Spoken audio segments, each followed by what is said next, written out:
রূপইহাটের গড়ইমারিতে অনুষ্ঠিত হলো কোরআন পাঠের প্রতিযোগিতা এবং পুরস্কার বিতরণী সভা। পবিত্র শবে বরাত উপলক্ষে এলাহি জামে মসজিদের উদ্যোগে স্থানীয় বিধায়কের মরহুম পিতা আমভাজ আলী ও নগাঁও জেলা কংগ্রেসের সম্পাদকের পিতা শাহাবুদ্দিনের স্মৃতিতে এই প্রতিযোগিতা অনুষ্ঠিত হয়। ছাত্রছাত্রীরা যাতে নিজেদের স্কুলের পাঠ্যক্রমের শিক্ষার সমান্তরালভাবে নিজের ধর্মীয় শিক্ষা অর্জন করতে পারে সেই উদ্দেশ্যে এই প্রতিযোগিতার আয়োজন করা হয় বলে জানিয়েছেন উদ্যোক্তারা।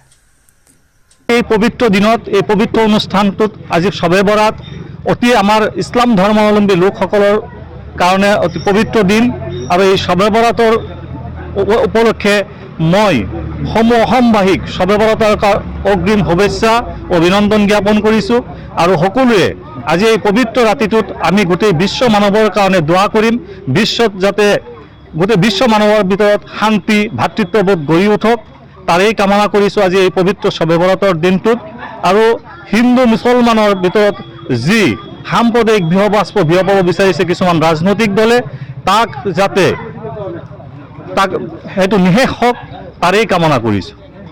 গৰৈমাৰী এলাহী সুবাহী মক্তবৰ ছাত্ৰ ছাত্ৰীসকলৰ মাজত আজি আম্মাপাৰা পবিত্ৰ কোৰআন শ্বৰীফ আৰু নামাজ শিক্ষা বিতৰণিৰ যি অনুষ্ঠান এই অনুষ্ঠানত উপস্থিত থাকিব পাৰি মই নিজকে বৰ ভাগ্যৱান সৌভাগ্যৱান মনে কৰিছোঁ। আমাৰ দেশ চৰকাৰে এটা ঘৃণা ভাৱ উপজাইছে। আমি ইয়াত হিন্দু মুছলিম যিমান ধৰ্মৰ মানুহ আছে সকলোৱে আজি এই সভাত অংশগ্ৰহণ কৰিছে যে আমাৰ মাজত কোনো ধৰণৰ বিবাদ নাই, হিংসা নাই। একমাত্ৰ এজন মানুহে আমাৰ দেশত হিংসা বিয়পাইছে, ধৰ্মৰ নামত ৰাজনীতি কৰিছে, ধৰ্মক বিভাজন কৰিছে।